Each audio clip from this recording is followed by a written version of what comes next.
Hello student, the porn group of school તરફથી આપ સૌનું હાર્દિક સ્વાગત છે. પ્રીવિયસ વિડીયો લેક્ચરમાં આપણે 3Dનો જે રેખા પોર્શન હતો, અવકાશમાં રેખા, તે કમ્પ્લીટ કરેલો. હવે આપણે આ ચેપ્ટરનો બીજો પોર્શન પ્લેન, તેના વિશે ચર્ચા કરીશું. સમતલ વિશે. ઓકે, સમતલના સમીકરણ વિશે, સમતલ અને રેખાના સંબંધો વિશે. ઓકે, જેવી રીતે રેખાનું સમીકરણ મેળવવા બિંદુ અને દિશા જોઈએ અથવા તો બે બિંદુ જોઈએ, તે રીતે સમતલનું સમીકરણ મેળવવા 3 બિંદુ જોશે. કેટલા બિંદુ જોશે? 3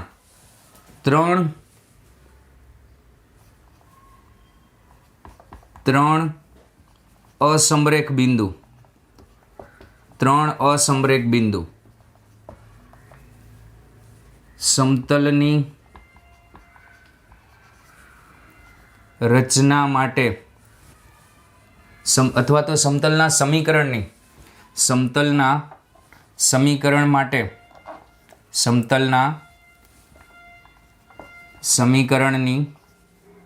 રચના માટે જરૂરી છે અથવા તો આવશ્યક છે. તો રકમમાં કાં તો 3 બિંદુ આપશે અથવા તો બિંદુ અને અભિલંબ આપશે. જે રીતે બિંદુ અને દિશા હતું રેખામાં, એ રીતે સમતલમાં બિંદુ અને અભિલંબ હશે. સમજો કે આ બોર્ડ એક સમતલ છે, તો આનો અભિલંબ એટલે શું થશે? આ થશે. અભિલંબ એટલે એવી દિશા કે સમતલમાં આવેલી બધી દિશાઓને લંબ હોય. આ જે દિશા છે એ સમતલમાં જેટલી રેખા હશે, સપોઝ આમ હશે, આ રીતે હશે, આ રીતે હશે, આ રીતે હશે, આ રીતે હશે, આ દિશા બધી દિશાને લંબ થશે. અભિલંબ કહેવાય આને, અભિલંબની દિશા કહેવાય. ઓકે, સપોઝ આ એ બાર છે, આ એ બાર છે, આ બી બાર છે, તો આની દિશા મેળવવા આની દિશા શું થાય? એ બાર ક્રોસ બી બાર. એ બારને પણ લંબ અને બી બારને પણ લંબ, તો આની દિશા થશે એ બાર ક્રોસ બી બાર. અભિલંબની દિશા મેળવવા તમારે શું કરવાનું? સમતલમાં બે દિશા મેળવવાની. સમતલમાં બંને દિશા મેળવી તેનો શું લઈ લેવાનો? Cross product. આ રીતે તમને અભિલંબની દિશા મળશે.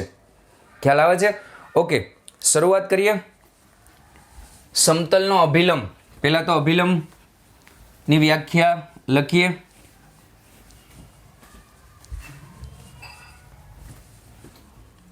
સમતલનો અભિલંબ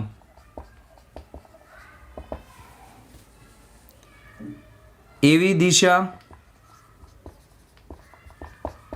કે જે સમતલમાં આવેલી તમામ દિશાને લંબ હોય. તમામ દિશાને લંબ હોય તેવી દિશાને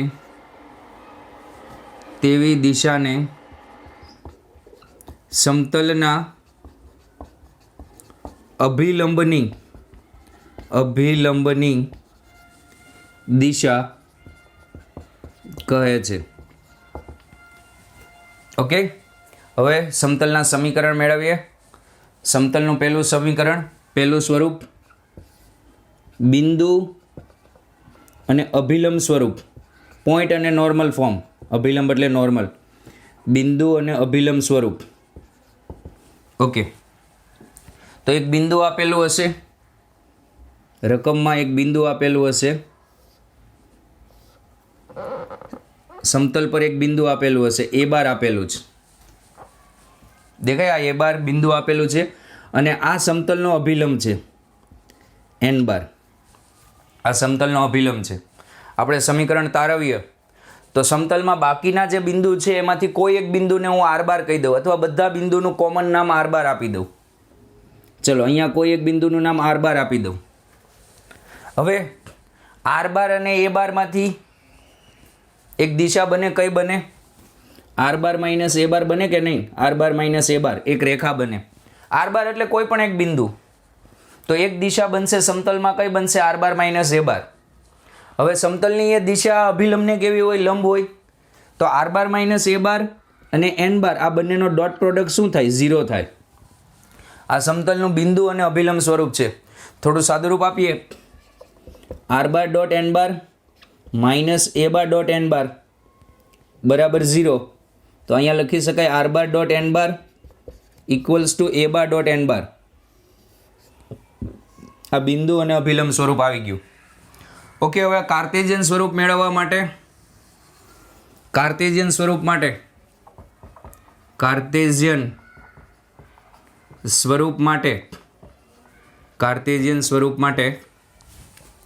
આર બાર બરાબર એક્સ વાય ઝેડ. આર બાર બરાબર ઓલવેઝ એક્સ વાય ઝેડ હશે. એન બાર બરાબર એબીસી. એન બાર બરાબર એબીસી. ઓકે, પછી એ બાર ડોટ એન બાર. એ બાર ડોટ એન બાર એટલે એક અદિશ હશે, એને હું ડી નામ આપી દઉં, અથવા માઇનસ ડી આપશો તો પણ ચાલશે. ડી આપો, માઇનસ ડી આપો, કારણ કે આનો જવાબ એક અદિશ આવશે. અદિશ એટલે એક સંખ્યા આવશે. ઓકે, આને મેં ડી ધારી લીધું અને અહીંયા મૂકી દો.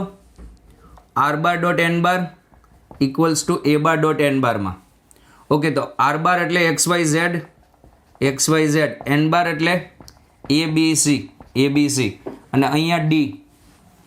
ઓકે, તો અહીંયા થઈ જશે ax plus by plus cz equals to D, અથવા તમે આને માઇનસ ડી કહો તો પણ ચાલશે, પ્લસ ડી પણ ચાલશે. આ સમતલનું કેવું સ્વરૂપ છે? કાર્ટેશિયન, જેવું રેખાનું હતું.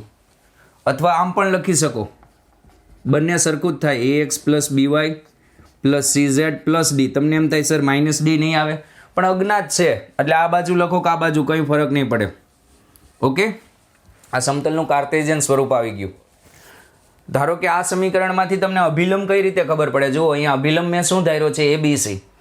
એક્સ વાય ઝેડના જે સહગુણકો હોય ને તે અભિલંબ હોય. દેખાય છે એક્સ વાય ઝેડના? અહીંયા ધારો કે આ રીતનો ક્વેશ્ચન પૂછે તમને, 2x પ્લસ 3y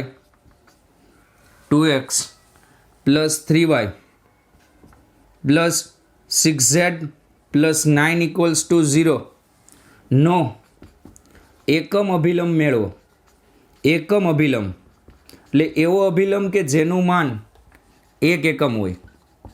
એકમ અભિલંબ મેળવો. તો એકમ અભિલંબ મેળવવા માટે જુઓ, અહીંયા સમીકરણ તમારું આ રીતે છે, 2x plus 3y plus 6z plus 9 equals to 0. તો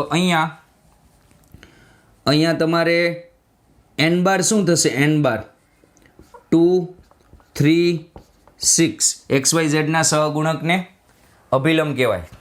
2 3 6. હવે એકમ અભિલંબ એટલે એકમ અભિલંબ એટલે એન બાર અપોન મોડ એન બાર. તો મોડ એન બાર એટલે અહીંયા 2 3 6 મોડ એન બાર એટલે રૂટ 4 પ્લસ 9 પ્લસ 36. તો આ આન્સર આવી જશે, આ થઈ જશે 7, 2/7, 3/7, 6/7. ખરેખર અહીંયા પ્લસ માઇનસ કરો તો પણ ચાલશે, કારણ કે તો પણ મૂલ્ય તો 1 એકમ જ થવાનું છે. આનો એકમ અભિલંબ ખ્યાલ આવ્યો? તો આ રીતે તમે સમતલનું સમીકરણ મેળવી શકો. હવે એક એક્ઝામ્પલ જોઈએ આના પરનું, પછી આગળના સમીકરણની ચર્ચા કરીએ. ધારો કે આ રીતનો પ્રશ્ન પૂછવામાં આવે તમને, બિંદુ 1 2 3 માંથી પસાર થતા તથા રેખા x -1 upon 3 y -2 upon 4 z -5 upon -1 ને લંબ સમતલનું સમીકરણ મેળવો. ને લંબ સમતલનું સમીકરણ મેળવો.